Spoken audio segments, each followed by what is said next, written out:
Hello, ladies and gentlemen. It's a Ukrainian talk show on Pod TV. My name is Sasha Star, and today with me are Dr. Jonathan Lockwood. Welcome to the show, Jonathan.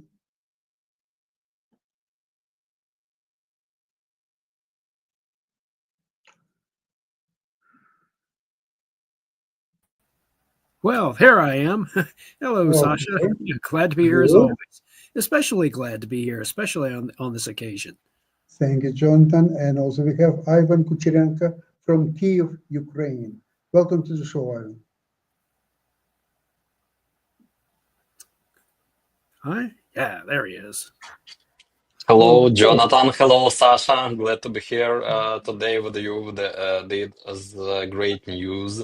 And I really have so much videos for you Oh, for today please. Let's have that an Let's I don't know which video to start with, but I think the last Oh, one would be the better. So I ask Mark to play it for us now. And okay. excellent. let's enjoy this video. I can tell Fantastic. Sasha's celebrating already. Slow down to the feeling. Wait up. It's really short, but it's about today's strike of security service of Ukraine over the Crimean Bridge for the third time, and They're on the verge. Ivan, you realize they are on the verge of doing what I was talking about doing, sealing off the logistical and reinforcement link. If they succeed in one more good solid hit, or it may just collapse on its own. But this is a very critical moment, and it's not quite the counterstroke that I was hoping for, but it certainly sets the stage for it. Sure. Mm, And according to what happened on the June the 1st, actually, this is the second video I've got for today. These news are really amazing, and it seems that it's a week of Ukrainian counter-strike. So we can watch another video I've got for you for today. So Mark, please.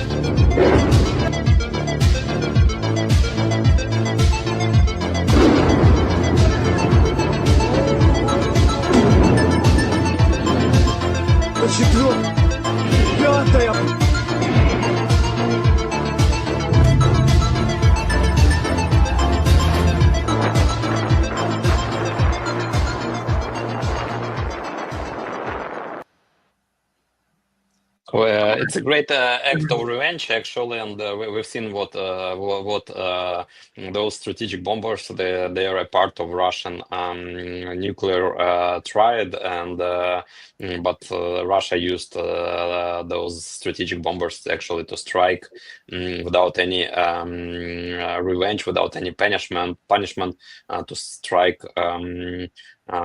Peaceful civilian objects over Ukraine, and this is really a genius operation from security service of Ukraine, legendary. It's as for me, it's on the same level as those.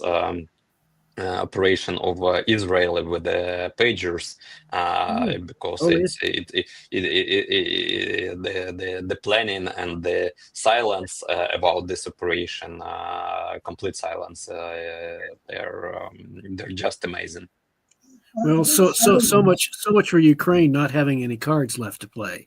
They do. Yeah, and today the general, sorry, Sasha, today general staff of Ukraine actually confirmed that 41 Russian airplane was destroyed. And mostly they were strategic bombers. Those bombers which Russia cannot produce. All those aircrafts, they were the remains of the Soviet fleet of strategic bombers. Russia is not able to produce these bombers anymore. And what is remarkable as well, that on the same day, June 1st, in early 19th, Ukraine transferred to Russia some of those strategic bombers over the Budapest Memorandum.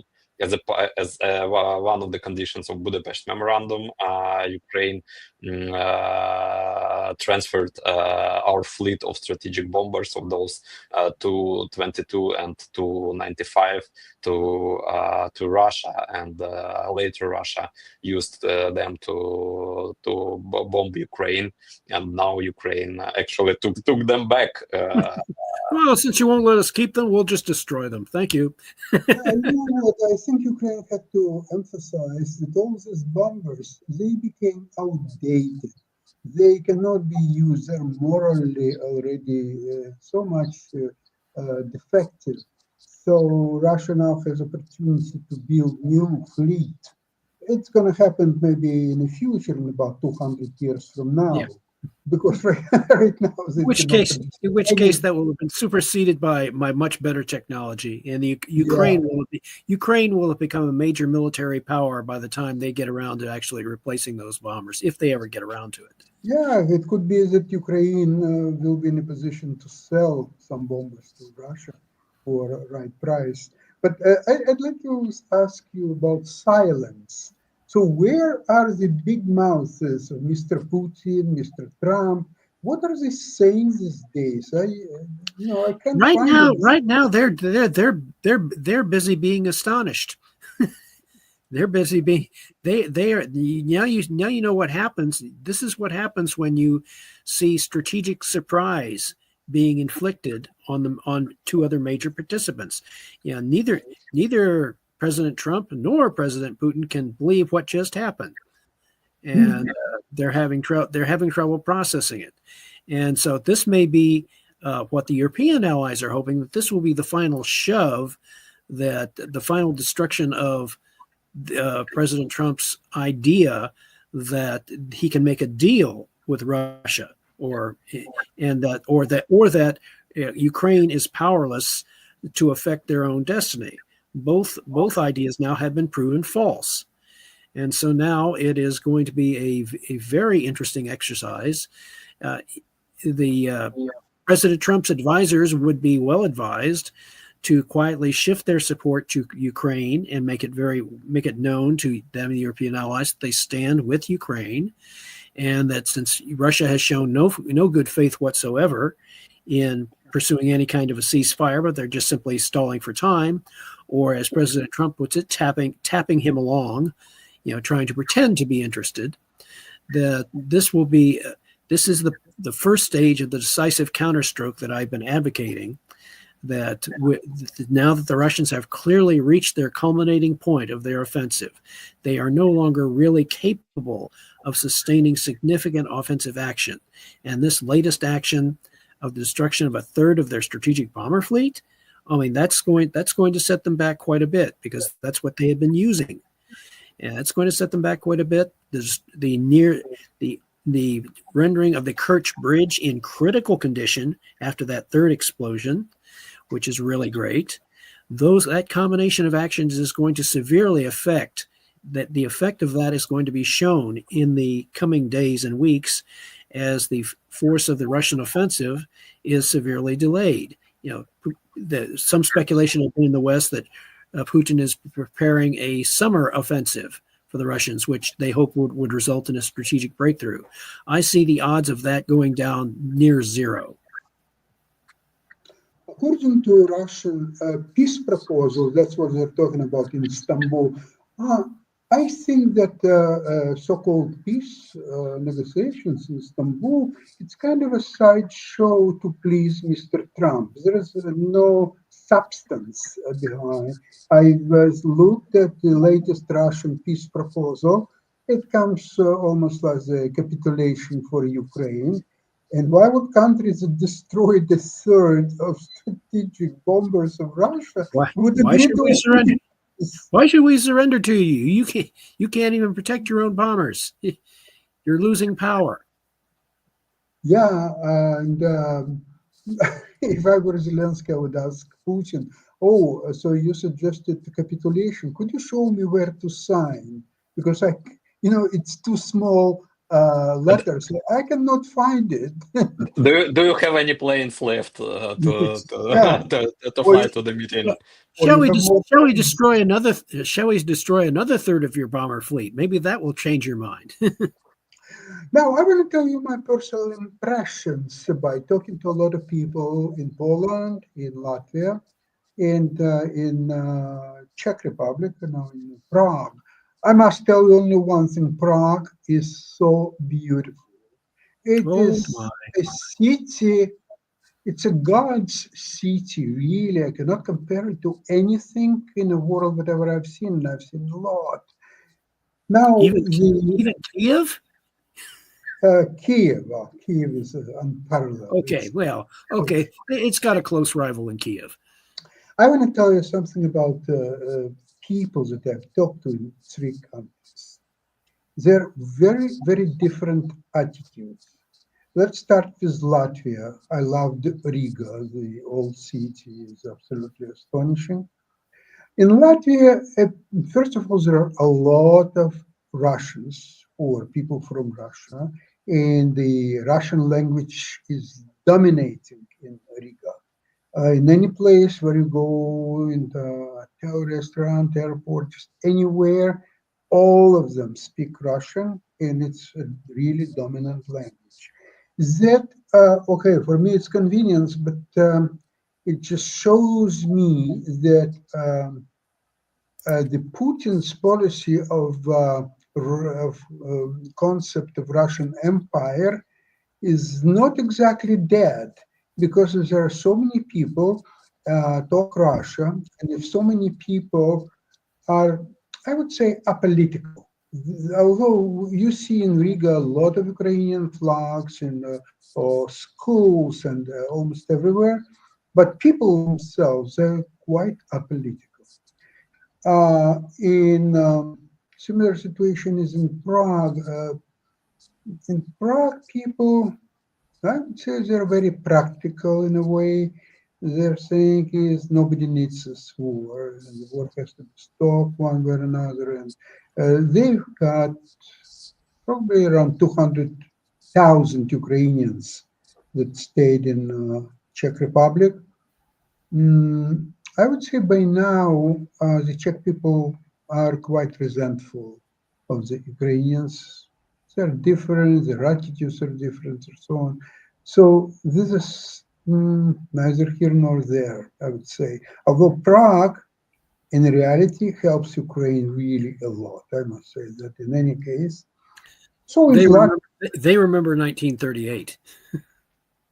Yeah, they do. They do remember 1968 too. Yes. Actually, our hotel is right on that beautiful plaza. It's not plaza. It's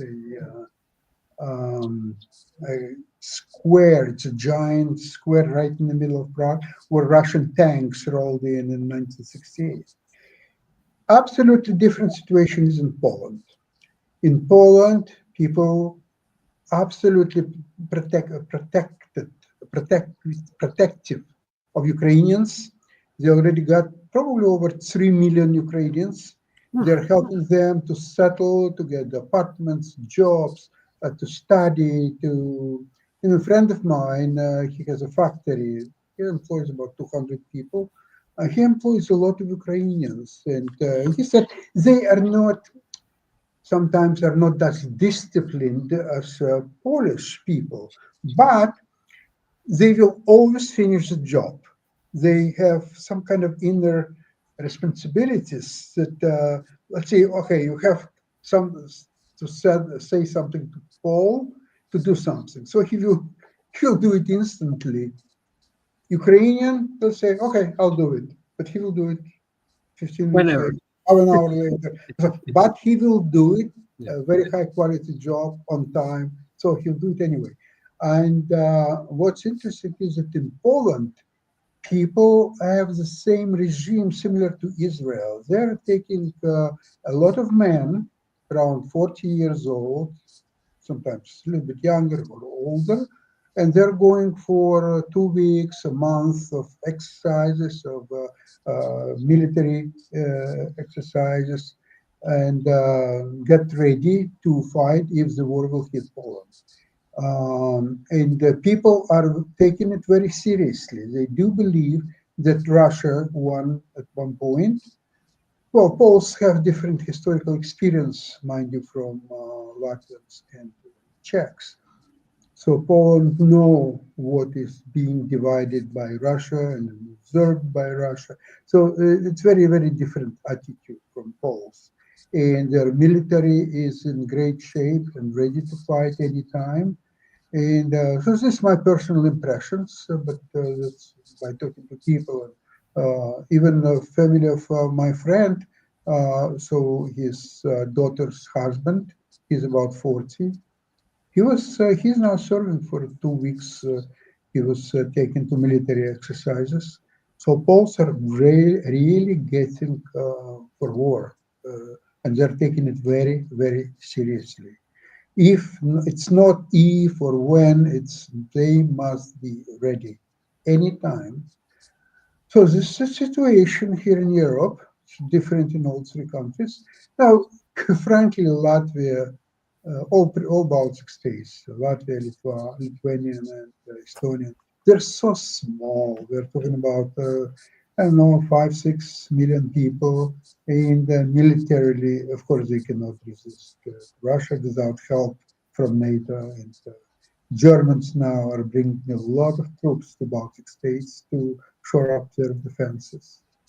However, Ivan, let's see another video that you prepared. Yeah, really nice video with General Christopher Kavoli, and I think there we will hear a lot of interesting information, so we can just watch this video now. Okay. Ago, General Kavoli told the Senate that Putin won't stop in Ukraine, meaning the US and NATO are facing some serious challenges. But is the US military actually preparing for a potential conflict with Russia? Our allies are investing in defense at a rate we haven't seen since the Cold War, a 40% increase overall since February of 2022. The reason? Russia's army is grinding forward into its 4th year in Ukraine and has no intention of stopping. Clearly, he's not yet been satisfied with the amount of Ukraine that he's taken over, because he's continuing to try to fight forward. Putin's plan is to take all of Ukraine, then pause, regroup, and prepare to strike America's NATO allies. Why should Americans care? Because since the Cold War, Europe has been the first line of defense for the United States. NATO's grand strategy was always to hold off Soviet forces in Europe, fight a defensive war, wait for US reinforcements to cross the Atlantic, and then crush the enemy. But he certainly is interested in controlling the nations that are in his immediate neighborhood by whatever means necessary. And we've seen that demonstrated consistently over time. So far, Ukraine has killed or wounded around 923,000 Russian troops. They've destroyed Russian armor, sunk ships, and hit logistics hubs. But despite these insane losses, Russia remains a strategic threat to the US. Here's why. Very important for me to add, however, that they have never stopped having their strategic capabilities, their nuclear submarines, their long-range aviation, their cyber, their space. All of that is alive and well and largely unaffected by the war in Ukraine. According to the Federation of American Scientists, Russia holds 5,977 nuclear warheads. Of those, around 1,500 are deployed and ready to launch at a moment's notice. It's the largest nuclear arsenal on the planet, and even the US military doesn't outmatch them in this area. That provide the biggest threat to the United States. Yeah, their nuclear arsenal. What about their Right. cyber capabilities? I believe their nuclear arsenal poses a bigger threat. Russia's second biggest threat to the US and NATO, after nukes, is the sheer number of troops and gear it can throw into a fight. Conventionally, their strategic advantage continues to be mass that they can put in direct proximity to NATO forces that challenges us to respond in time across the spaces required. Let's break that down. Europe's NATO forces number about 1.5 million troops. The entire US military stands at around 1.3 million. To match that, Putin's trying to bulk up his infantry. And let's be real, the number you're about to hear probably isn't final. It'll only go up. And don't forget about China, sitting quietly with its 2 million strong standing army. They have very extensive modernization plans and expansion plans. The Russians, about a year and a half ago, announced an intention to grow their armed forces to 1.5 million, up from 900,000. Russia's mobilization reserve? Roughly 20 million men. That's a massive pool of potential conscripts. So if the Kremlin calls up more troops, guess where they'll end up? But that modernization program is intended to go right back and challenge NATO on the borders of NATO. People are Putin's ace in the hole. Yes, Russia's war in Ukraine has dented their offensive capability. But what's really stopping Putin from training and equipping a fresh wave of infantry? You already know the answer. And let's not forget Russia's so-called friends. Iran is sending drones. North Korea is shipping gear, shells, and even troops. And then there's the big panda in the room, China. Quiet, patient, and generous when it comes to paying for Russian oil and gas. Scan the QR code to watch the full video.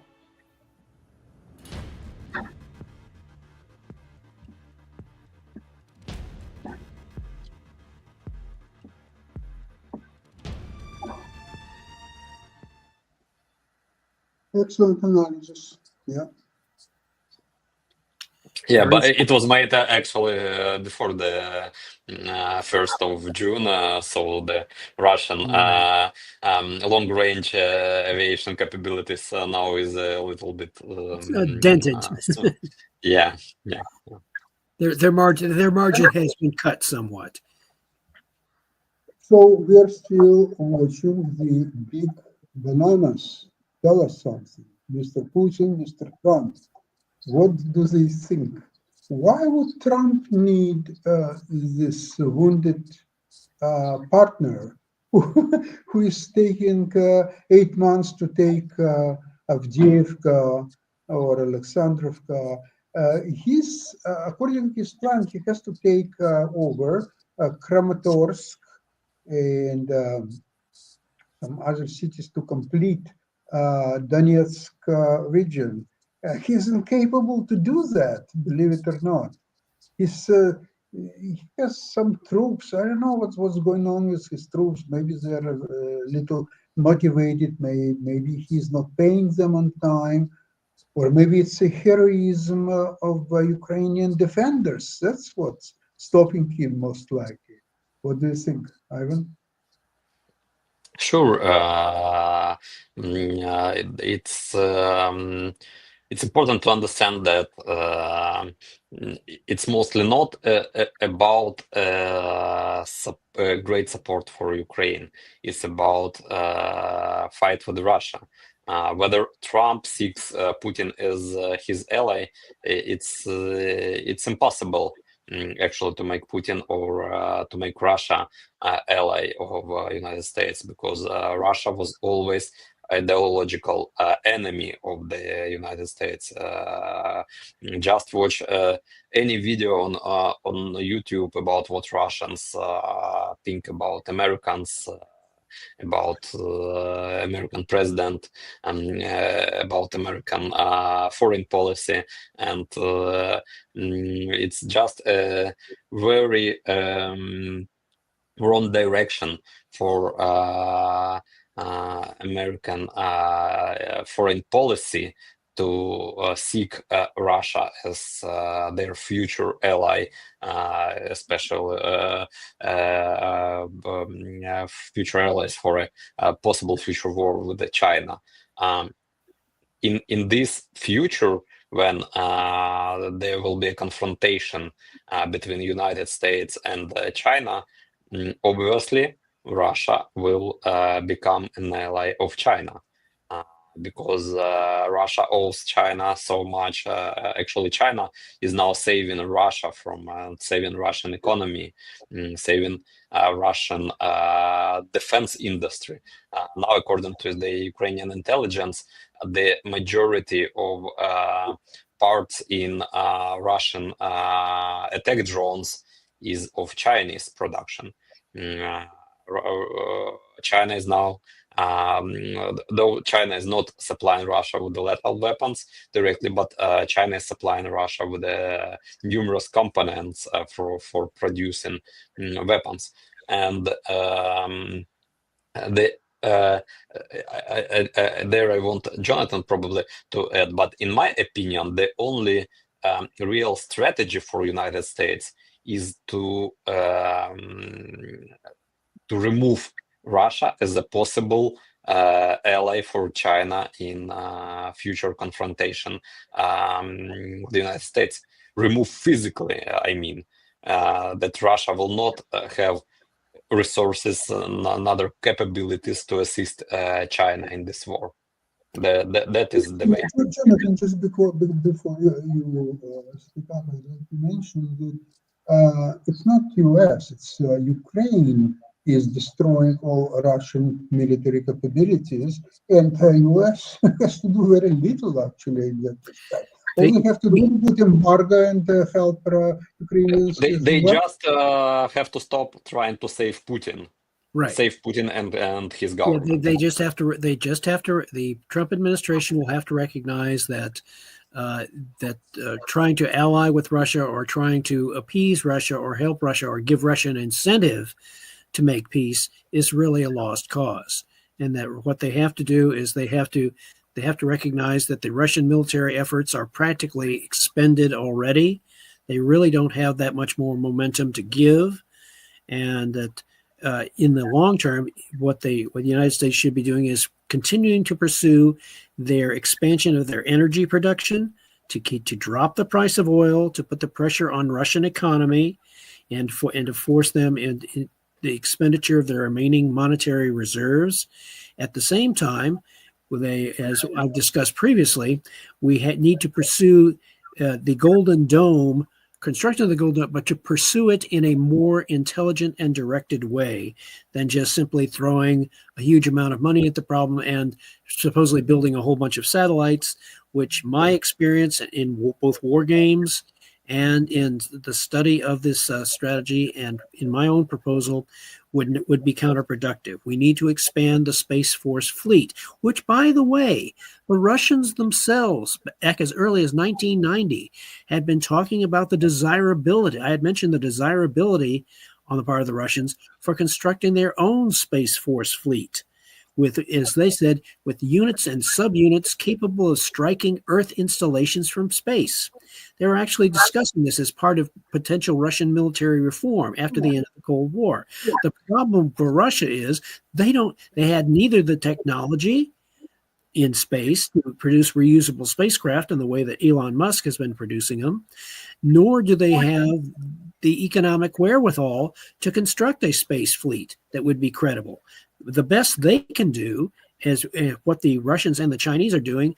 They are following a strategy of space denial, potential space denial, being able to disrupt U.S. capability to use space.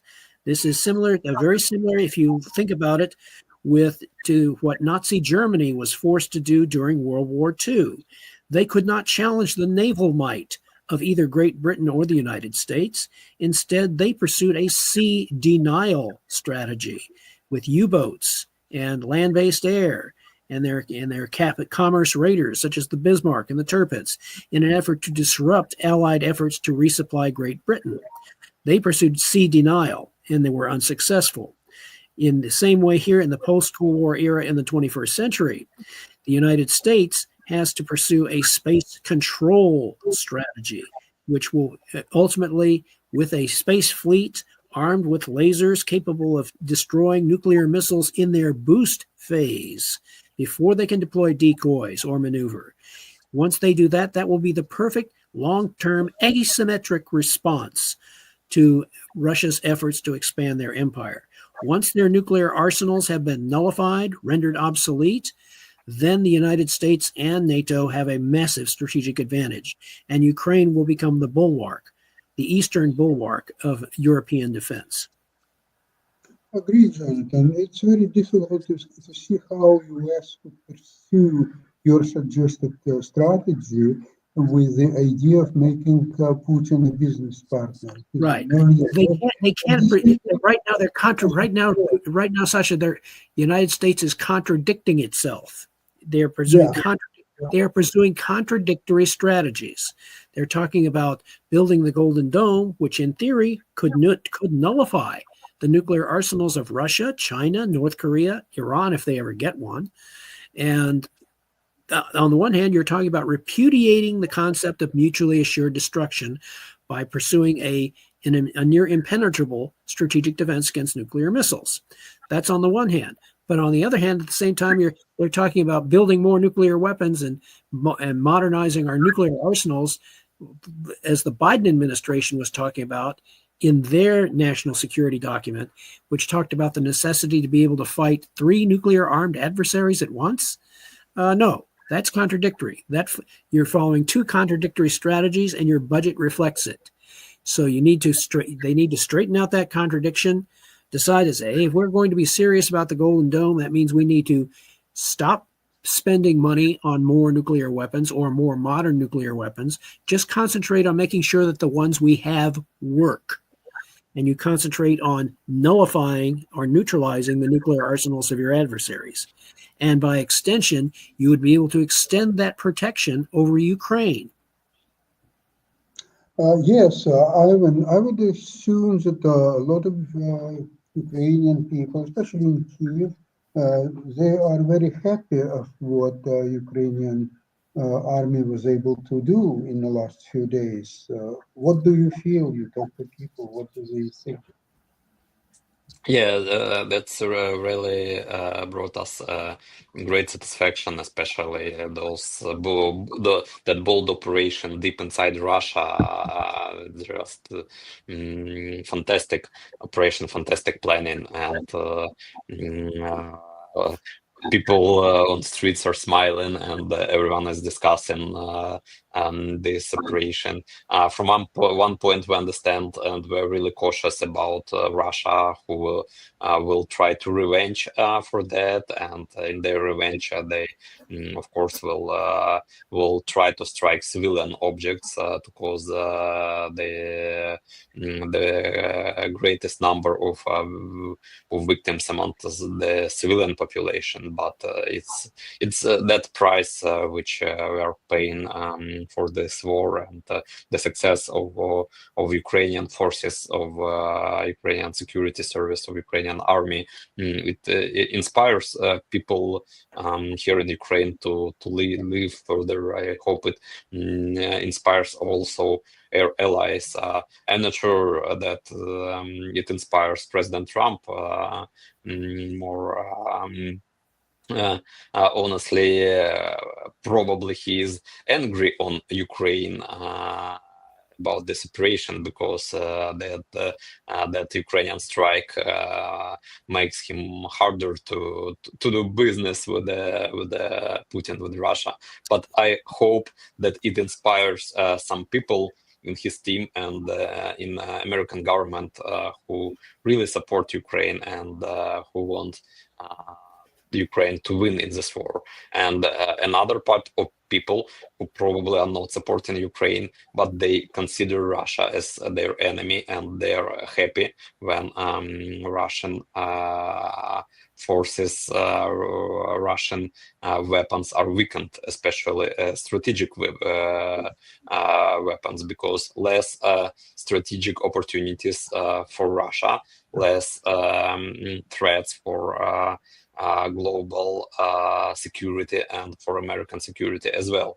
Russia has minus 40 strategic bombers, which are capable to launch missiles with the tactical nuke warheads, actually, and they will never launch these missiles over United States or Ukraine or any other country in future.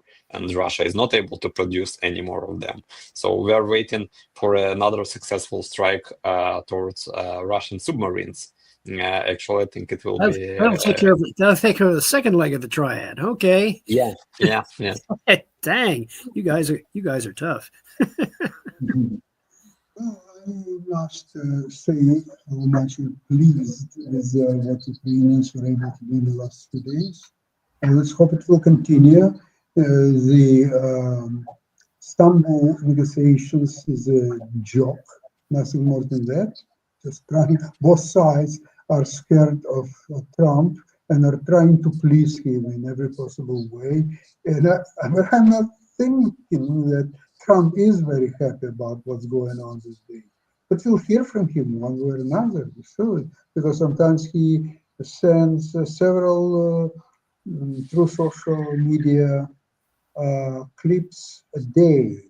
And now it's already third day after what's happened, and he's quiet. So maybe Well, that's that just, Sasha, that just shows you the magnitude of the effect that this event has had upon President Trump and his team. It is such a shocking event and Yes. such an unexpected event that they have to sit back now and do some serious reassessment. They have to, and they can't do it. They can't do it in public. They have to have closed doors and seriously discuss and analyze this and the implications and reassess their position. I And wish we would know opinion of Dr. Witkoff. well, What he has to say. well, it's if they have any sense, they might be saying, "Well, it's been nice knowing you, Mr. Witkoff. Please, go back to doing what you were doing before." Yeah, It- absolutely.